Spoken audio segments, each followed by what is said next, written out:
Assalamualaikum warahmatullahi wabarakatuh. Alhamdulillahi rabbil alamin.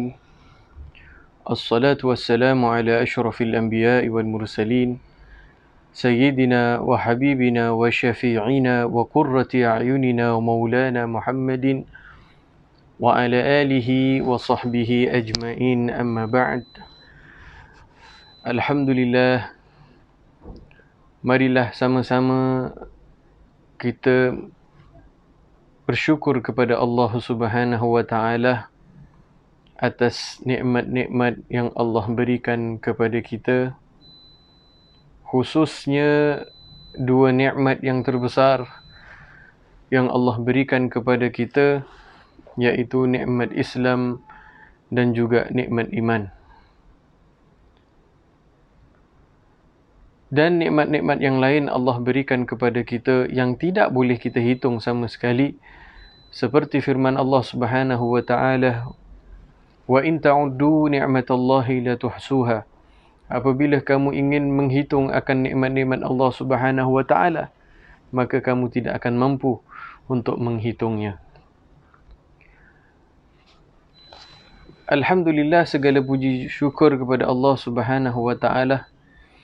Kita juga dipanjangkan umur oleh Allah Subhanahu wa taala sehingga kita bertemu dengan Ramadan pada tahun ini. Mudah-mudahan kita diberi taufik dan hidayah oleh Allah Subhanahu wa taala untuk menjadikan Ramadan ini Ramadan yang lebih bermakna, mempunyai peningkatan di dalam ketakwaan kepada Allah, di dalam amalan kepada Allah Subhanahu wa taala. Di antara amalan-amalan yang boleh kita lakukan pada bulan Ramadan ini, yang boleh kita tingkatkan sama-sama, adalah membaca Al-Quranul Karim. Seperti maklum, kita tahu Al-Quranul Karim diturunkan pada bulan Ramadan ini, seperti firman Allah Subhanahu wa taala, "Syahrul Ramadan alladzi unzila fihi al-Qur'an hudan lin-nasi wa bayyinatum minal huda wal furqan." Iaitu masa yang diwajibkan kamu untuk puasa. Itulah bulan Ramadan yang padanya diturunkan di dalamnya Al-Quran, yang menjadi petunjuk bagi seluruh manusia dan menjadi keterangan yang menjelaskan petunjuk tersebut dan menjelaskan perbezaan antara yang benar dan juga yang tidak benar. Alhamdulillah, kita ini diberi kesempatan oleh Allah Subhanahu wa taala. Kita ini diberi waktu yang banyak pada bulan Sya'ban sehinggalah bulan Ramadan ini, yang biasanya kita apabila kita nak membaca Al-Quran, kita tidak mempunyai masa. Itulah alasan-alasan yang biasa kita dengarkan. Kita tidak mempunyai waktu kerana bekerja daripada pagi sampai petang. Kita tidak mempunyai macam-macam alasan yang kita berikan sehingga kita tidak ada kesempatan, sehingga kita tidak dapat membaca Al-Quranul Karim. Tapi Alhamdulillah, sekarang diberi oleh Allah Subhanahu wa taala waktu yang banyak, kesempatan yang banyak, sehingga kita boleh membaca Al-Quran di rumah kita.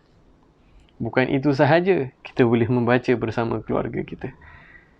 Jadi ini adalah kesempatan, keemasan yang diberikan oleh Allah Subhanahu wa taala kepada kita.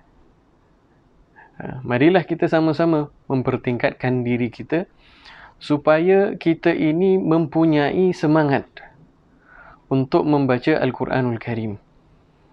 Di antara salah satu akhlak yang baik, akhlak yang bagus bagi seseorang yang beriman, dia nak kena baca Al-Quran. Yang di mana kita tahu di dalam Al-Quran itu banyak nilai-nilai ataupun contoh-contoh akhlak yang baik ada di dalam Al-Quranul Karim. Akhlaknya baginda kita Nabi Muhammad sallallahu alaihi wasallam sahaja itu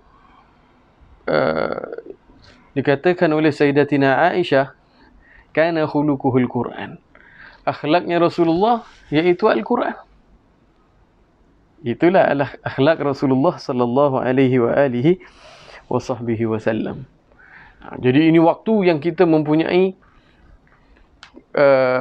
kesempatan yang banyak. Marilah kita ambil. Marilah kita gunakan.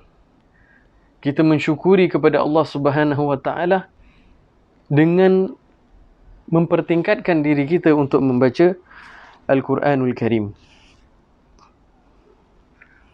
Jadi baca Al-Quran itu adalah amalan ibadah yang diperintahkan juga kepada setiap Muslim. Jadi bacaan Al-Quran itu adalah satu bacaan yang disuruh bagi setiap Muslim mengamalkannya.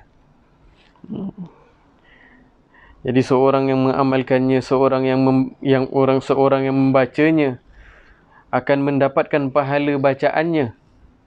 Itu akan menjadi penyelamat nanti di akhirat. Di samping mendapat ridhanya Allah Subhanahu wa taala. Seperti kita tahu, ganjaran yang diberi oleh Allah Subhanahu wa taala itu sangat banyak.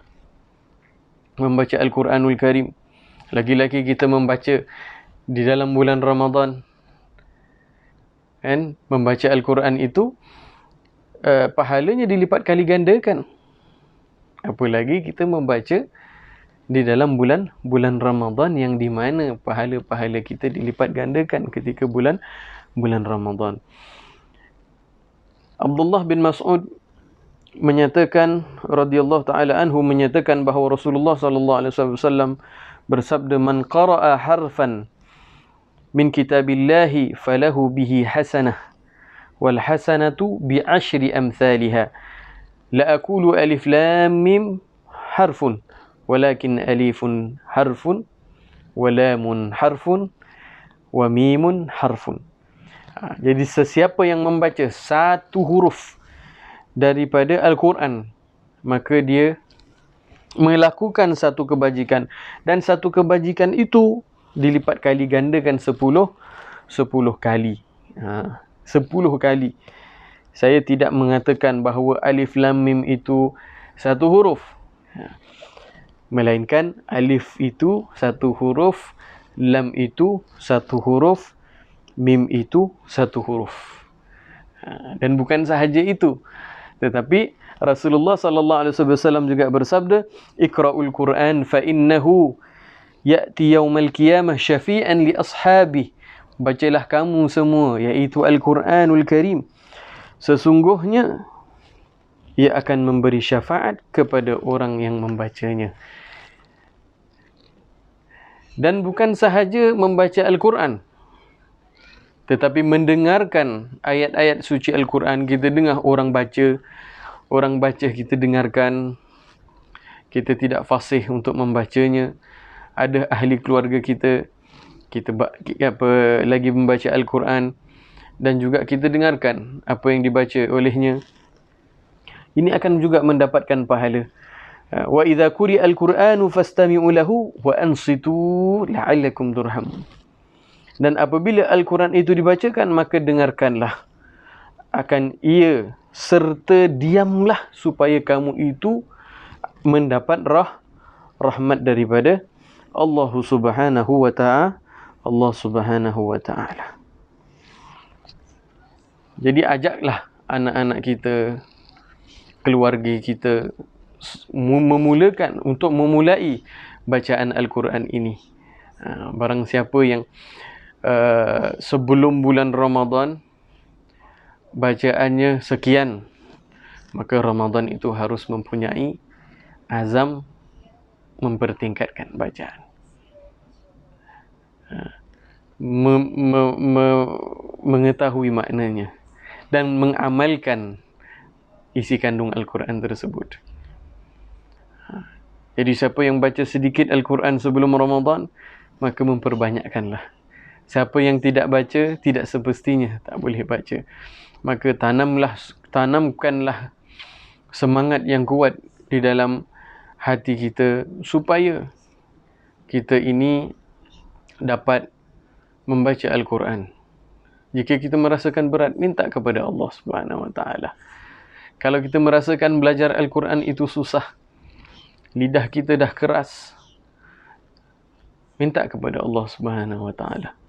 InsyaAllah, kalau kita ada keinginan dalam memohon kepada Allah Subhanahu Wa Taala, memohon kepada Allah Subhanahu Wa Taala, maka insyaAllah di situ kita akan mendapatkan apa yang kita inginkan, insyaAllah Taala. Jadi begitulah. Marilah sama-sama kita mempertingkatkan amalan ibadah kita pada bulan Ramadan ini. Memperbaikilah segala amalan kita, memperbaikilah akhlak-akhlak kita, semua perkara-perkara yang ada kekurangan di dalam diri kita, kita usaha untuk mempertingkatkannya.